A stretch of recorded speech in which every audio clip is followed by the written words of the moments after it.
Il y a une obscurité omniprésente dans le monde d'aujourd'hui, et la Bible révèle pourquoi il en est ainsi. Apocalypse 12 nous offre un aperçu d'une bataille monumentale qui a éclaté dans le ciel. D'un côté se tenait Michel, l'archange, à la tête des forces de la lumière. De l'autre côté se trouvait Lucifer, également connu sous le nom de Satan, celui que l'on appelle le grand dragon. Michel et ses anges se sont livrés à un combat acharné contre le dragon et ses partisans, et finalement, le dragon a été vaincu. En conséquence, lui et ses anges ont été expulsés du ciel. Ce qui se passe ensuite est crucial pour comprendre le mal rampant dont nous sommes témoins dans le monde d'aujourd'hui. Lucifer, autrefois un être exalté au ciel, a permis que son cœur soit contaminé par le mal. Cette corruption était si puissante qu'il a réussi à égarer d'autres anges.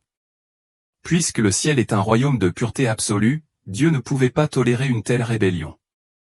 Ainsi, lorsque l'archange Michel affronta Lucifer et ses anges rebelles, Apocalypse 12h9 nous en dit le résultat, et il fut précipité, le grand dragon, le serpent ancien, appelé le diable et Satan, celui qui séduit toute la terre, il fut précipité sur la terre, et ses anges furent précipités avec lui. Considérez la gravité de ces événements, le diable, qui est décrit comme le séducteur du monde entier, fut précipité sur la terre, et ses anges déchus furent expulsés avec lui. Ne vous y trompez pas, le diable est présent sur la terre. L'un des avertissements les plus sérieux que nous recevons à son sujet se trouve dans Apocalypse 12h12, c'est pourquoi, cieux, réjouissez-vous, et vous qui habitez dans les cieux. Malheur aux habitants de la terre et de la mer. Car le diable est descendu vers vous, animé d'une grande colère, sachant qu'il a peu de temps. Comme l'a dit un pasteur à juste titre, Satan est vaincu, mais il est toujours dangereux. Examinons de plus près l'œuvre du diable à travers 3 époques distinctes, le passé, le présent et le futur. Nous commencerons par examiner son influence dans le passé, telle qu'elle est rapportée dans l'Ancien et le Nouveau Testament, où la preuve de la présence du diable sur terre est claire. En commençant par l'Ancien Testament, nous voyons l'œuvre du diable dans le Jardin d'Éden, où le serpent, incarnant Satan, a trompé Adam et Ève, conduisant à la corruption de l'humanité. En allant plus loin, considérons l'histoire de Job, où Dieu a permis à Satan de tester la foi de Job. Remarquez les méthodes employées par Satan, il a utilisé des gens, comme les Sabéens et les Chaldéens, qui étaient des pillards, pour attaquer la propriété de Job. Mais Satan ne s'est pas arrêté là, il a manipulé les éléments, faisant tomber le feu du ciel et consumant les moutons et les bergers de Job. De plus, un vent puissant venu du désert a frappé la maison où les enfants de Job étaient rassemblés, provoquant son effondrement. Par l'intermédiaire d'agents humains et de forces naturelles, Satan a lancé un assaut implacable contre Job. Dans le Nouveau Testament, nous continuons à voir l'influence de Satan. Jésus a rencontré 2 hommes possédés par des démons et, dans un acte de délivrance spectaculaire, il a jeté les démons dans un troupeau de porcs. Un autre incident concerne un jeune garçon dans Luc 9 qui criait soudainement, convulsé et écumé pendant qu'un démon le tourmentait. Jésus a réprimandé l'esprit impur, guérissant instantanément le garçon. L'un des exemples les plus effrayants se trouve peut-être dans Luc 22h3, où il est écrit que Satan est entré dans Judas Iscariote, ce qui l'a conduit à trahir Jésus. C'est un rappel brutal de la capacité du diable à influencer et à corrompre. Alors que nous tournons notre attention vers l'avenir, le livre de l'Apocalypse et d'autres passages prophétiques peignent une image sombre de l'œuvre du diable à venir. Selon ces écritures, le diable donnera le pouvoir et suscitera l'Antéchrist ou une figure humaine dirigée par des forces sataniques. Apocalypse 13, 7-8 décrit ce scénario futur, et il lui fut permis de faire la guerre aux saints et de les vaincre. Il lui fut donné autorité sur toute tribu, tout peuple, toute langue, et toute nation. Et tous les habitants de la terre l'adoreront, tous ceux dont le nom n'a pas été écrit, dès la fondation du monde, dans le livre de vie de l'agneau qui a été immolé. Ces passages mettent en évidence l'influence omniprésente et destructrice du diable dans les événements passés et futurs, révélant un adversaire implacable à l'œuvre à travers les âges. Concentrons-nous sur l'état actuel de notre monde et de notre société. Il semble qu'à chaque fois que nous regardons les informations, nous sommes confrontés à un monde qui semble échapper à tout contrôle. Ce qui était autrefois considéré comme moralement mauvais est maintenant accepté comme juste, tandis que ce qui était autrefois considéré comme vertueux est rejeté. Nous sommes bombardés de rapports sur des tremblements de terre mettant la vie en danger, des guerres en cours et une multitude d'autres formes de mal. La tension dans notre monde est palpable, créant le sentiment que notre société pourrait être au bord de l'effondrement. Dans de nombreuses régions du monde, ceux qui prêchent l'Évangile sont confrontés à de graves persécutions. Pour les parents, il existe un effort concerté pour endoctriner les enfants avec des idéologies qui vont à l'encontre des enseignements bibliques, normalisant ce que la Bible condamne. Les options de divertissement sont de plus en plus saturées d'immoralité, d'influence occulte et d'autres formes de corruption. Cet état de fait inquiétant peut nous amener à nous demander si Dieu nous a abandonnés ou s'il nous a laissés seuls dans ces épreuves. Cependant, selon Apocalypse 12h12, nous avons une perspective différente, c'est pourquoi, réjouissez-vous, cieux et vous qui habitez dans les cieux. Malheur aux habitants de la terre et de la mer. Car le diable est descendu vers vous, animé d'une grande colère, sachant qu'il a peu de temps. Ce passage met en évidence la racine du chaos auquel nous assistons, la colère du diable, sachant que son temps est limité. Loin d'indiquer un abandon, ces signes inquiétants sont en fait des marqueurs de l'accomplissement de la prophétie biblique. Nous vivons les derniers jours, une période qui a commencé avec la résurrection de Jésus. Tout au long du Nouveau Testament, les auteurs parlent comme s'ils vivaient ces derniers jours. Par exemple, Hébreux 1:2 dit, autrefois, Dieu, à maintes reprises et de plusieurs manières, a parlé à nos ancêtres par les prophètes. Et maintenant, à la fin des temps, il nous a parlé par son Fils. Dieu a tout promis en héritage au Fils, et par lui il a créé l'univers. Ce verset souligne que les temps tumultueux actuels font partie du grand plan de Dieu. Plutôt qu'un signe de négligence divine, il signale que Dieu prépare son retour pour sauver son peuple et exécuter le jugement sur ses ennemis. L'auteur de l'Épître aux Hébreux, qui a écrit entre 60 et 100 après Jésus-Christ, a évoqué une période où Dieu communiquait principalement par l'intermédiaire des prophètes. Pourtant, Hébreux 1:2 révèle que même à cette époque, il y a près de 2000 ans, nous étions considérés comme vivant dans les derniers jours, une période initiée par la résurrection de Jésus-Christ. Cela signifie que lorsque les auteurs du Nouveau Testament parlaient de vivre dans les derniers jours, ils faisaient référence à une époque qui a commencé il y a près de 2 millénaires et qui continue aujourd'hui. L'attente de Dieu de revenir et de restaurer ce qui a été brisé se poursuit depuis la résurrection de Jésus, et à mesure que nous approchons du présent, son retour est imminent. Jésus lui-même a prédit des signes de son retour dans Matthieu 24, l'un des signes importants étant la tromperie généralisée. Apocalypse 12h9 corrobore cela en décrivant comment le grand dragon fut précipité, le diable, qui séduit le monde, fut jeté sur la terre. Le diable est un maître de la tromperie, se présentant comme une brebis inoffensive alors qu'il est, en réalité, un loup vorace. Il se fait passer pour un serviteur bienveillant alors qu'il est en fait un voleur et un destructeur. Cette tromperie est évidente dans la prolifération de fausses doctrines dans le monde d'aujourd'hui, alors que le diable travaille sans relâche pour égarer les gens de la vérité de Dieu. La Bible nous met en garde contre ceux qui viendront au nom de Jésus, prétendant offrir la vraie vie mais essayant en fait de tromper et d'égarer. Cela inclut de nombreux chefs religieux qui prétendent guider les gens vers Dieu mais s'écartent de sa parole. De plus, les dirigeants et les idéologies laïques, y compris les célébrités et les riches, promeuvent souvent leur propre voie vers l'accomplissement et le sens de la vie, qu'ils prétendent être les clés de la vraie vie.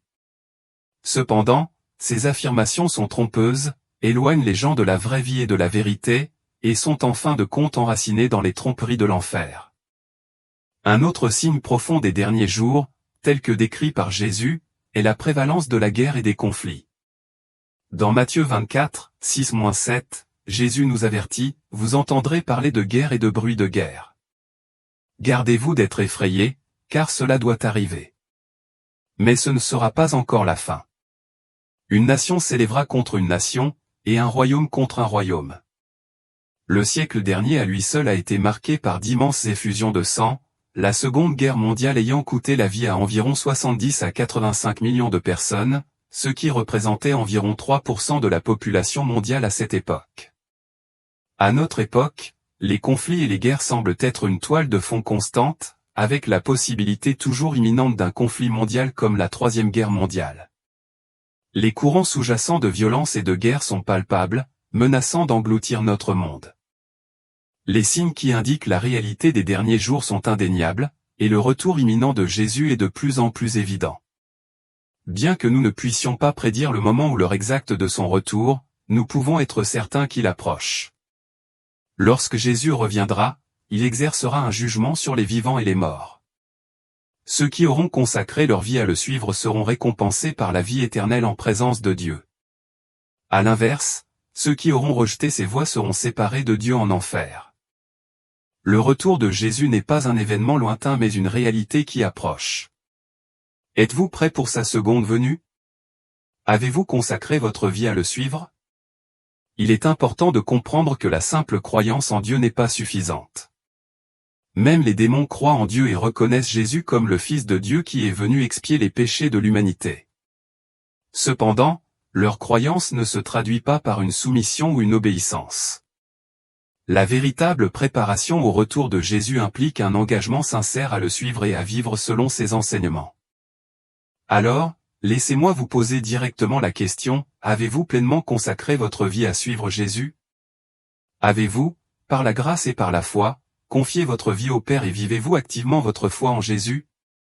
Si ce n'est pas le cas, c'est maintenant le moment crucial pour prendre cette décision. Le temps presse et nous vivons indéniablement dans les derniers jours, Jésus pourrait revenir à tout moment.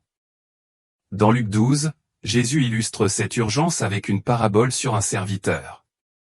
La parabole dépeint un maître qui part pour assister à un mariage, laissant son serviteur en charge de la maison. Le serviteur reçoit l'ordre d'être prêt pour le retour du maître à tout moment. Jésus déclare dans Luc 12, 37-38, « Heureux ces serviteurs que le maître trouvera éveillés à son arrivée. Je vous le dis en vérité, il se mettra dans sa tenue de service, les fera mettre à table, puis viendra les servir.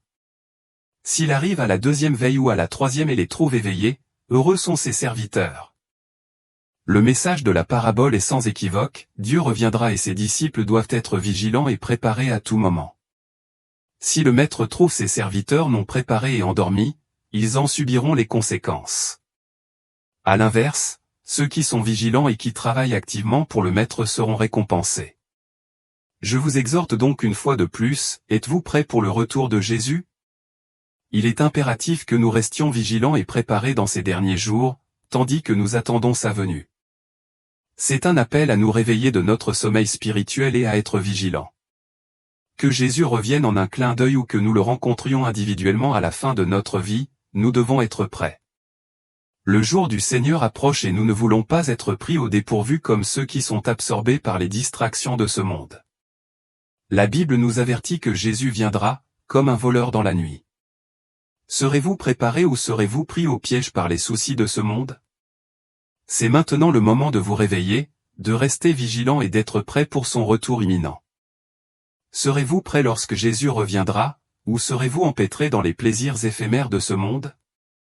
Serez-vous préparé, ou la colère, la cupidité, l'envie ou d'autres péchés vous détourneront-ils de ce qui compte vraiment?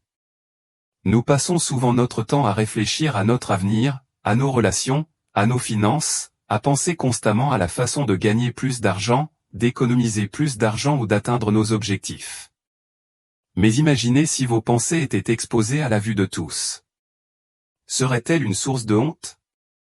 Dérangerait-elle les autres? Ou reflèterait-elle un caractère pieux?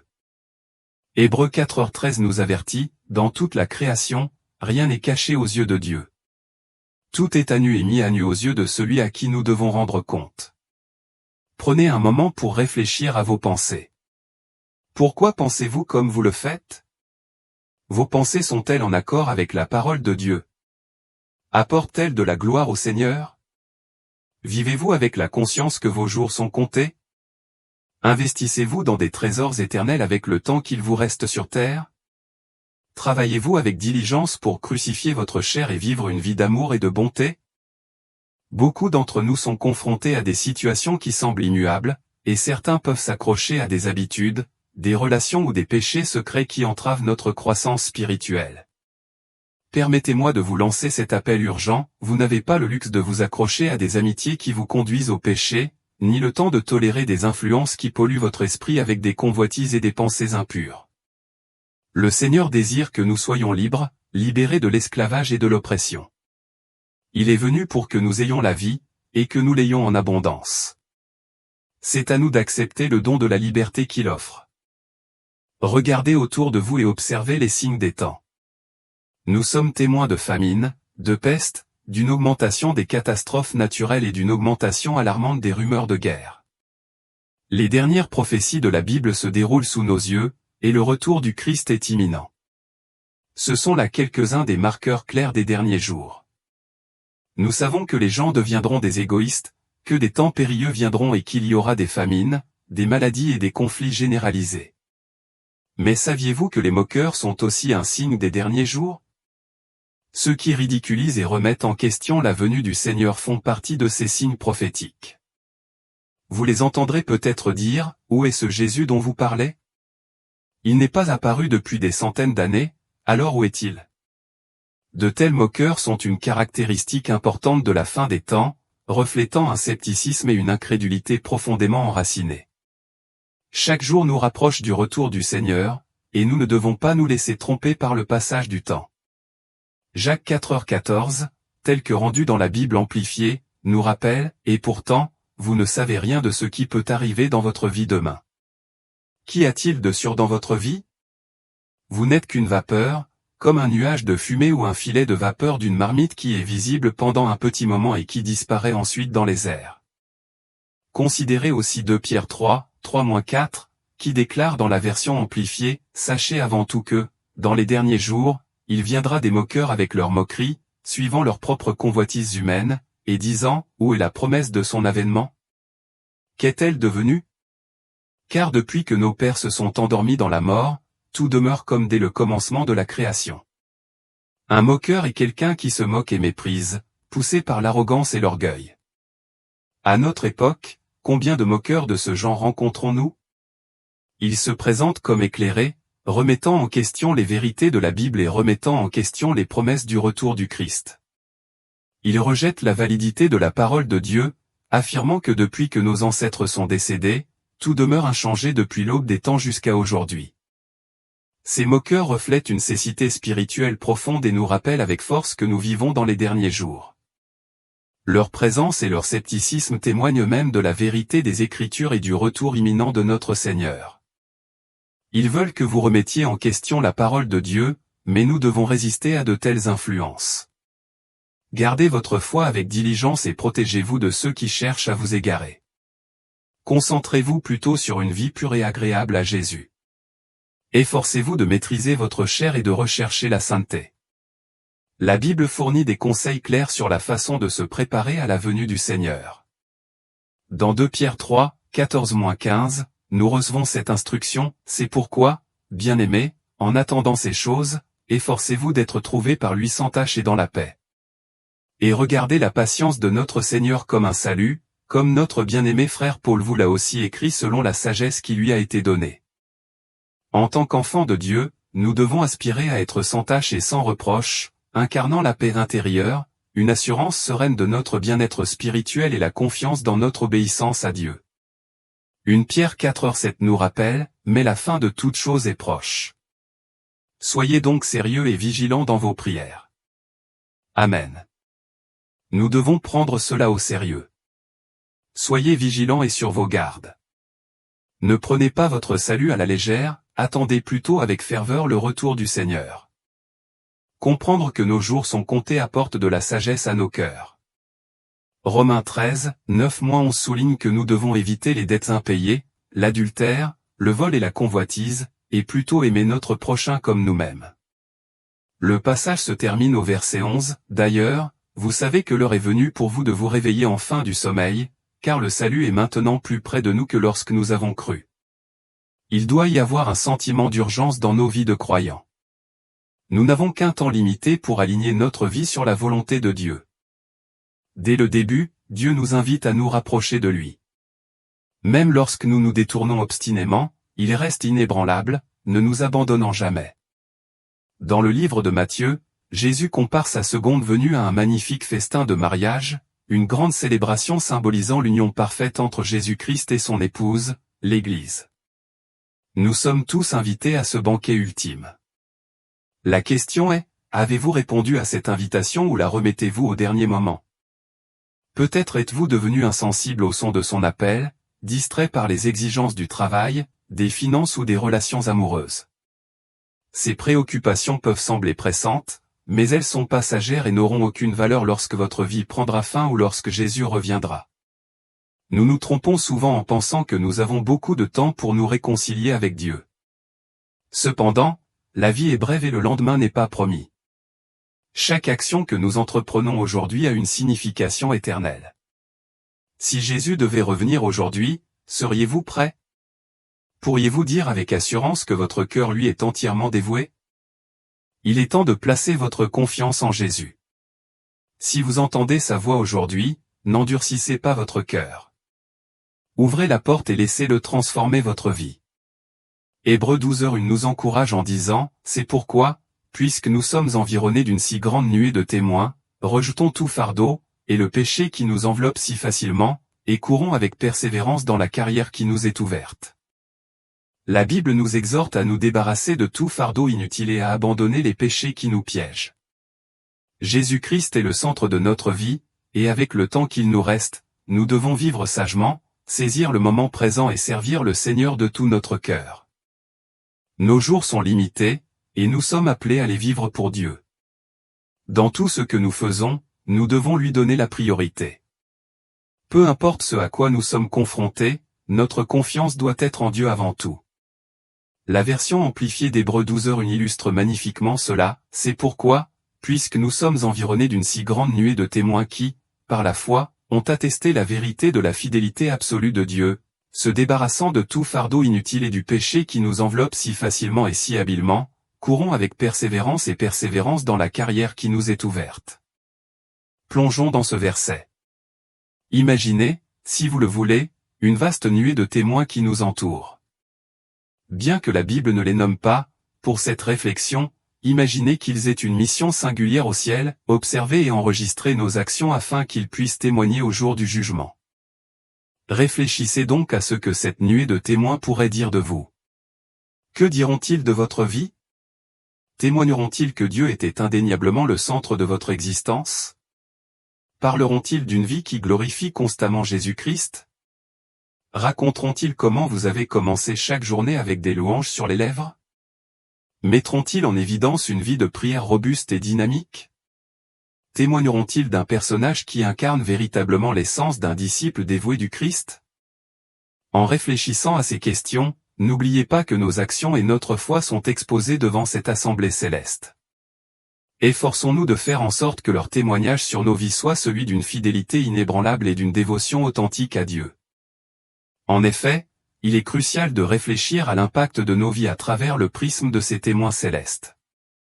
Ils observeront non seulement nos actions publiques, mais aussi les moments privés qui définissent notre caractère.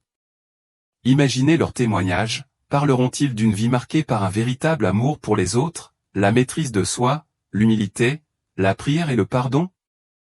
Considérez ceci, s'ils devaient rendre compte de votre vie spirituelle, vous décriraient-ils comme quelqu'un qui prie sincèrement, non seulement dans les moments de besoin, mais aussi dans la gratitude et l'adoration? Noterait-il un cœur débordant de reconnaissance pour les bénédictions de Dieu, plutôt qu'un désir constant d'en avoir plus? Et si leur témoignage révélait que vous étiez constamment égocentrique ou rempli d'émotions négatives telles que la cupidité, l'envie, la jalousie ou l'orgueil? Vous diriez-vous que vous êtes une source de découragement plutôt que d'encouragement pour ceux qui vous entourent? Ces réflexions nous rappellent l'importance de vivre intentionnellement et fidèlement. Nos choix quotidiens, des grandes décisions aux plus petites actions, comptent profondément. Je me joins à vous dans la prière pour que vous viviez une vie protégée des influences négatives et guidée par le Saint-Esprit. Que votre esprit soit protégé des pensées nuisibles, votre cœur des émotions destructrices et vos oreilles de tout ce qui est contraire à la sainteté. Que la grâce de Dieu vous donne le pouvoir de mener le bon combat et de vivre d'une manière qui lui rende gloire. Poursuivez Dieu avec une passion implacable, en faisant de lui le centre de votre vie quotidienne. Apocalypse 3h20 résume magnifiquement cette invitation, me voici, je me tiens à la porte et je frappe. Si quelqu'un entend ma voix et ouvre la porte, j'entrerai chez lui, je souperai avec lui, et lui avec moi. Ce verset nous rappelle le désir du Christ d'une relation intime avec chacun de nous, où il désire faire partie de notre vie quotidienne. Le psaume 95, 8 renforce l'urgence de notre réponse à son appel, en exhortant, aujourd'hui, si vous entendez sa voix, n'endurcissez pas vos cœurs, comme lors de la rébellion. Nous sommes appelés à être ouverts et réceptifs à la voix de Dieu, qu'elle vienne par la prière, les Écritures ou la douce sollicitation du Saint-Esprit. N'endurcissons pas nos cœurs et n'attristons pas l'Esprit en ignorant son appel. Répondons plutôt avec empressement, en ouvrant la porte de notre cœur pour que le Christ puisse habiter en nous. Lorsque nous le ferons, il promet d'inscrire nos noms dans son livre de vie, garantissant notre place dans l'éternité. Cependant, de nombreux chrétiens ont du mal à entendre la voix de Dieu parce qu'ils sont distraits par des priorités mal placées. Cette distraction est un outil du diable, conçu pour détourner notre attention de Dieu et la concentrer sur les préoccupations du monde. L'ennemi cherche à nous captiver avec les exigences et les distractions de cette vie, nous éloignant des engagements spirituels que Dieu exige de nous. Nous devons rester vigilants et ne pas nous laisser influencer par la tromperie du malin, qui cherche à nous séduire avec des plaisirs temporaires et de fausses promesses de bonheur. Luc 12, 19-20 nous met en garde contre une telle complaisance, et je dirai à mon âme, tu as beaucoup de biens en réserve pour plusieurs années, repose-toi, mange, bois, et réjouis-toi. Mais Dieu lui dit, insensé. Cette nuit même ton âme te sera redemandée, alors, ce que tu as préparé, pour qui le sera-t-il? Soyons vigilants et concentrés, en veillant à ce que nos priorités soient alignées sur la volonté de Dieu, en nous préparant à son retour plutôt que de nous laisser bercer par un faux sentiment de sécurité par les distractions de ce monde. Les plaisirs de ce monde, bien que délicieux et agréables, ne peuvent pas vraiment satisfaire nos âmes ni nous procurer une joie et un épanouissement durable. Ces joies passagères peuvent momentanément égayer nos journées, mais elles ne parviennent pas à nous procurer le bonheur profond et durable que seule une vie consacrée à Dieu peut apporter. Lorsque nous vivons notre vie dans l'obéissance à sa parole et à ses commandements, nous nous alignons sur notre véritable objectif et nous recevons la promesse de la récompense de la vie éternelle et de la vraie joie. C'est l'essence de notre appel. Bien que nous vivions dans ce monde, nous ne sommes pas censés en faire partie. Notre vie doit être guidée par les normes de Dieu et sa volonté, et non par les valeurs transitoires du monde. L'apôtre Paul souligne cela dans Romains 12:2, ne vous conformez pas au siècle présent, mais soyez transformés par le renouvellement de l'intelligence, afin que vous discerniez quelle est la volonté de Dieu, ce qui est bon, agréable et parfait. Cette transformation est essentielle pour discerner et vivre la volonté de Dieu. De plus, Romains 14:8 nous rassure sur notre identité et notre but, car si nous vivons pour le Seigneur, et si nous mourrons pour le Seigneur. Ainsi, soit que nous vivions, soit que nous mourions, nous appartenons au Seigneur. Notre existence est définie par notre relation avec Dieu, et nos vies et nos morts sont en fin de compte pour lui. Vivre pour le Seigneur implique de faire de lui le centre de notre vie. Cela signifie donner la priorité à sa parole plutôt qu'à nos propres désirs, prêter l'oreille à sa voix au milieu de la cacophonie des distractions du monde et nous consacrer à son service dans tout ce que nous faisons. Cet engagement nous oblige à placer la volonté de Dieu au-dessus de la nôtre et à vivre en accord avec ses enseignements. Cependant, choisir ce chemin est difficile. Il est souvent plus facile de suivre la voie large de la tentation du monde plutôt que le chemin étroit et difficile de la justice. L'attrait de la gratification immédiate et la facilité de se conformer aux normes sociales peuvent être forts. Pourtant, vivre pour Dieu exige un renoncement à soi-même et une décision consciente de suivre sa volonté plutôt que la nôtre. Comme Jésus nous l'a prévenu dans Matthieu 7, 13-14, entrez par la porte étroite. Car large est la porte, spacieux est le chemin qui mène à la perdition, et il y en a beaucoup qui entrent par elle. Mais étroite est la porte, resserré le chemin qui mène à la vie, et il y en a peu qui les trouvent. Ce chemin étroit peut être exigeant, mais il mène à la vraie vie et à l'épanouissement, affirmant notre engagement envers les promesses éternelles de Dieu. La porte étroite peut sembler intimidante et difficile à franchir, mais croyez-moi, le voyage en vaut vraiment la peine. Le Christ frappe doucement à la porte de notre cœur, nous invitant à choisir la vie éternelle plutôt que la damnation. Son approche est marquée par une gentillesse et une patience incroyables, il ne force pas son entrée, mais attend que nous ouvrions la porte en réponse à son appel, un appel qui nous invite à la repentance et à la transformation. Par conséquent, je vous exhorte à vivre pour le Seigneur avec un cœur concentré sur l'éternité. Que votre vie soit le reflet de votre engagement envers Dieu, en gardant à l'esprit les trésors que vous accumulez au ciel, des trésors impérissables et éternels. Chaque pensée, chaque acte et chaque action ont une signification dans ce grand projet. En nous consacrant à Jésus-Christ, nous alignons notre vie sur son dessein et nous assurons l'espoir de la vie éternelle en sa présence. Faites des choix délibérés et justes pendant votre séjour sur terre, car ces décisions ont un impact profond sur votre destinée éternelle. Embrassez le chemin de la foi et de l'engagement, sachant que ce que vous faites ici résonne à travers l'éternité.